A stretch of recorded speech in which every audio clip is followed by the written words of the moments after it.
video, we'll add balcony, terrace and carport into the plan. To start, click on the balconies, verandas and platforms icon in the toolbar. A catalog will be shown in the right bar where you can select different options to add in your plan. First, let's try carport. After selecting, choose rotated rectangle input option. Start by clicking on the first point or location.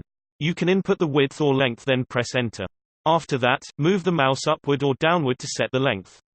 Enter the length value and press enter again.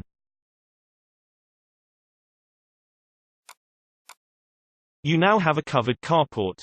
But we still need to add column supports. To add this, select the carport. Choose border from the tool options at the top.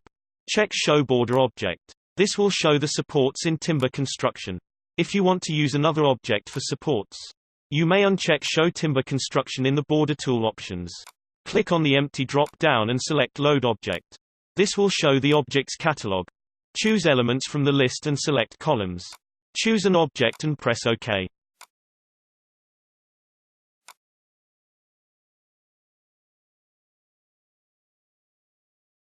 Now, at the bottom of the options, length adjustment, select increase space between objects.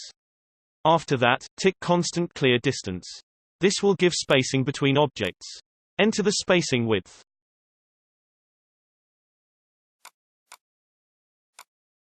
This will now show columns as support of the carport roof.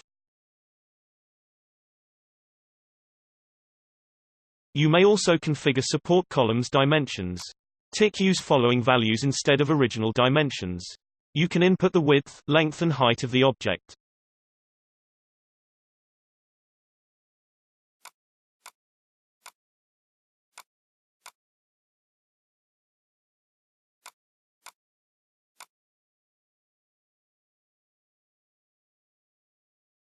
Now let's try adding balcony at the first floor.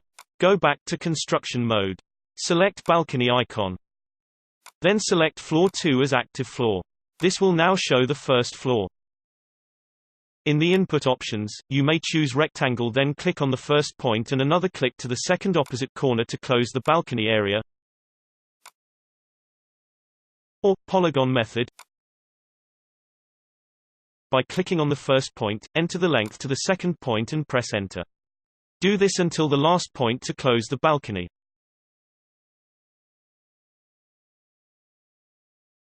To view the balcony in 3D, go to 3D furnishing mode.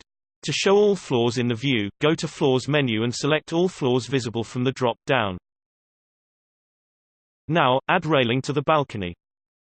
Click on the balcony and select Border Object from the top bar. Check on Show Border Object and select Load Object from the drop-down. This will show the object catalog. Find Handrails and choose Object. This will automatically add the railing.